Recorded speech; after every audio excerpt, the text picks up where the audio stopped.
Pomanjkanje žensk v informacijskih tehnologijah je dobro dokumentiran in znan problem.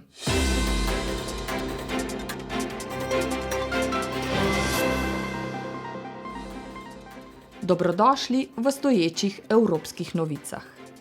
Čeprav osnove programiranja postajajo del funkcionalne pismenosti in povpraševanja po kadrih na področju znanosti, tehnologije, inženirstva in matematike, vsako leto naglo raste, večina deklet med 13 in 17 letom starosti izgubi zanimanje za računalništvo.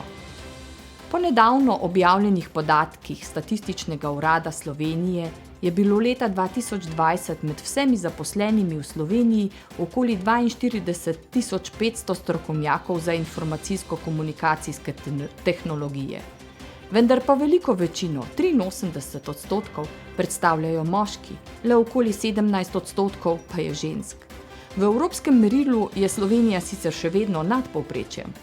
Evropska komisija namreč vsako leto predstavi rezultate držav in pregled stanja, ki obsega 12 kazalnikov v okviru 3 področij: uporaba interneta, internetne uporabniške spretnosti, strokovna znanja, spretnosti ter zaposlovanje na tem področju.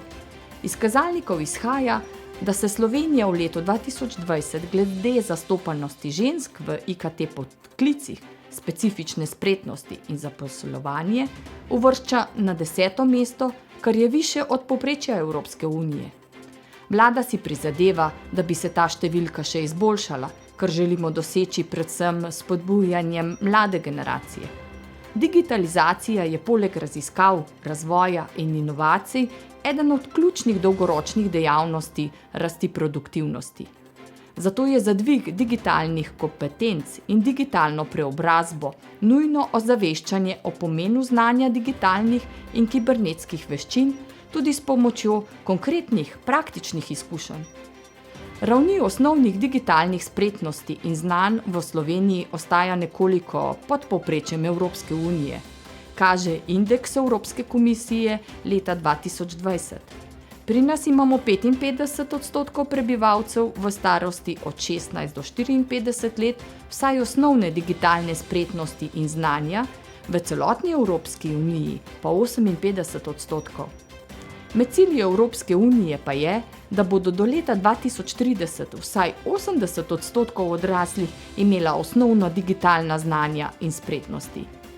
Na Ministrstvu za javno upravo so v skladu z direkcijo Ženske v digitalnem svetu vzpostavili kontaktno točko, ki spodbuja in uresničuje ukrepe za oblikovanje nacionalne strategije za spodbujanje udeležbe žensk pri digitalni preobrazbi, spodbujanje izdajateljev televizijskih programov za pozitivno javno pobudo žensk, vzpostavljanje Evropskega dneva deklet in žensk na področju informacijsko-komunikacijskih tehnologij, spodbujanje podjetij k boju proti spolni diskriminaciji pri delu in spolno bolj uravnoteženo sestavo odborov in organov, ki se ukvarjajo z digitalnimi vprašanji. Čeprav so ženske od začetka veliko doprinesle k razvoju računalništva in programiranja, so se to polje v zadnjih desetletjih nekako prilastili moški.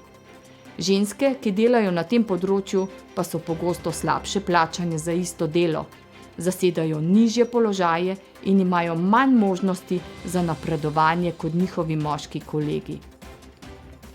Evropska komisija opozarja in poziva države članice, da aktivno pristopajo k zmanjšanju razlik med spoloma, saj noben poklic ne bi smel izbirati spola ali obratno.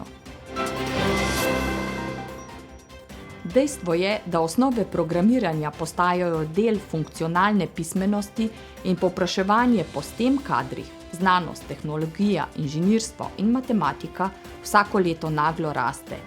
Pa vendar večina deklet med 13 in 17 letom starosti res izgubi zanimanje za računalništvo, čemur je treba dati posebno pozornost, opozarjajo na Ministrstvu za javno upravo. In izziv za prihodnost, kako pri dekletih in ženskah zbuditi zanimanje za ta poklic.